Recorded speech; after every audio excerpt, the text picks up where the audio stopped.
মানে কি ভিক্ষা। তোমার যে কোনো ধর্মের মুসলমান হোক, হিন্দু হোক, খ্রিস্টান হোক, প্রত্যেকের ধর্মীয় যে আচার আচরণ, নিজস্ব অধিকার এবং নিজস্ব পূজা আর্পণা, আপনি ঈদ হোক বা পুজো হোক, প্রত্যেক নিজস্ব ধর্মের নিজের আচার আচরণ, নিজের পয়সা খরচ করে ধর্মীয় আচার আচরণ অনুষ্ঠান করা হয়। দেখা গেল কি চাঁদাকে কেন্দ্র করে, ভিক্ষাকে কেন্দ্র করে, ভিক্ষা খুঁজতে গিয়ে মালিকের উপর আক্রমণ, ভিখারির আক্রমণ। ভিখারিরা, আমি বলবো ভিখারিরা, আমরা নাগরিক অধিকার বলছি, ভিখারিরা আক্রমণ করেছে মালিকের উপর চাঁদা খুঁজতে গিয়ে, চাঁদা কম দেওয়াতে। ফটিকরায় বিধানসভা কেন্দ্রে সায়দাফার এলাকায় সংখ্যালঘু মুসলিমদের উপর এবং মুসলিমদের হৃদয়ের জায়গা মসজিদ এবং গোটা বিশ্বের মুসলিমদের হৃদয়ে যার স্থান যে আল কোরআন, সে আল কোরআনকে কিছু দুষ্কৃতিকারী সন্ত্রাসীরা জ্বালিয়ে দিয়েছে এবং মুসলিমদের উপর অত্যাচার করে তাদের বাড়ি ঘর জ্বালিয়ে দিয়েছে। এই ঘটনার আমরা নাগরিক অধিকার মঞ্চ তীব্র নিন্দা জানাই এবং রাজ্যের প্রশাসনের কাছে আমরা অবিলম্বে এই দুষ্কৃতিকারীদের গ্রেপ্তারের জন্য আমরা দাবি জানাচ্ছি। এই রাজ্য, ত্রিপুরা রাজ্য হচ্ছে হিন্দু, মুসলিম, পাহাড়ি, বাঙালি সকল সম্প্রদায়ের মানুষের একটা শান্তি সম্প্রীতি জায়গা ছিল, কিন্তু বিগত 5 থেকে 7 বছর ধরে এই রাজ্যের একটা সম্প্রদায়ের উপরে বর্বরোচিত একটা রুলারের স্ট্রিম রুলারের মতো চালিয়ে আসছে। কখনো বা বিলিনয়, কখনো বা নিদয়া, কখনো রানীর বাজারে, কখনো বা পানিসাগরে, কখনো ধর্মনগরের কদমতলায়, গোটা রাজ্যে, কখনো বা উদয়পুরে, গোটা রাজ্যে সংখ্যালঘুদের উপর একটা বর্বরোচিত একটা এমন ভাবে আক্রমণ চালাচ্ছে সময় সময় করে।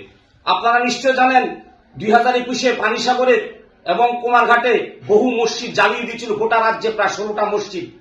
তৎকালীন আমরা নাগরিক অধিকার মঞ্চ বলিষ্ঠ ভূমিকা নিয়ে রাজ্যে প্রতিবাদ জানিয়েছি, কিন্তু আজও আমরা জানি না যে হযরত মুহাম্মদের উপরে যে গালি দিয়েছিল, মোহাম্মদ তেরা বাপ কা নাম জয় শ্রীরাম বলে, এই কথা স্লোগানকারীকে আজও পর্যন্ত গ্রেপ্তার করেনি।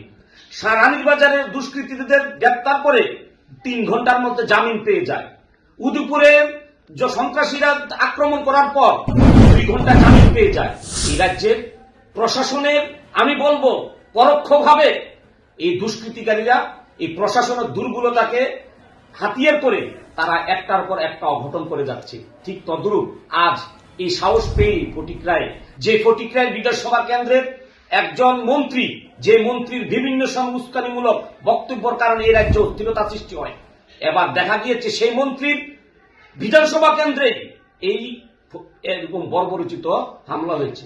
আমরা যতটুকু খবর নিয়েছি, এই বর্বরোচিত হামলার একটাই কারণ, একটা চাঁদাকে চাঁদাকে কেন্দ্র করে, কোন একটা পুজো বা কীর্তনের চাঁদাকে কেন্দ্র করে এই ঘটনাটা ঘটেছে। চাঁদা মানে কি ভিক্ষা। তোমার যে কোনো ধর্মের মুসলমান হোক, হিন্দু হোক, খ্রিস্টান হোক, প্রত্যেকের ধর্মীয় যে আচার আচরণ, নিজস্ব অধিকার এবং নিজস্ব পূজা আর্পণা, আপনি ঈদ হোক বা পুজো হোক, প্রত্যেক নিজস্ব ধর্মের নিজের আচার আচরণ, নিজের পয়সা খরচ করে ধর্মীয় আচার আচরণ অনুষ্ঠান করা হয়। দেখা গেল কি চাঁদাকে কেন্দ্র করে, ভিক্ষাকে কেন্দ্র করে, ভিক্ষা খুঁজতে গিয়ে মালিকের উপর আক্রমণ, ভিখারির আক্রমণ। ভিখারিরা, আমি বলবো ভিখারিরা, আমরা নাগরিক অধিকার বলছি, ভিখারিরা আক্রমণ করেছে মালিকের উপর চাঁদা খুঁজতে গিয়ে, চাঁদা কম দেওয়াতে। আমি যতটুকু জেনেছি, মুসাফির আলীর উপর আক্রমণ, উনি বলেছে আমি প্রত্যেক সময় চাঁদা দিই, আমরা এই চাঁদা আমি নিশ্চয় দেব। ওরা বলছে না, এক্ষুনি দিতে হবে। এই ঘটনাকে কেন্দ্র মসজিদের উপর আক্রমণ, এই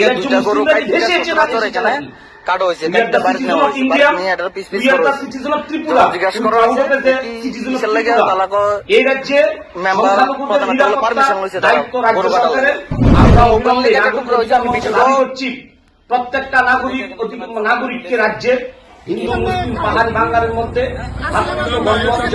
রাখে সেই দৃষ্টিভঙ্গি নিয়ে অবিলম্বে প্রশাসন দুষ্কৃতিকারীদেরকে আগামী 72 ঘন্টার মধ্যে অবিলম্বে গ্রেপ্তার করতে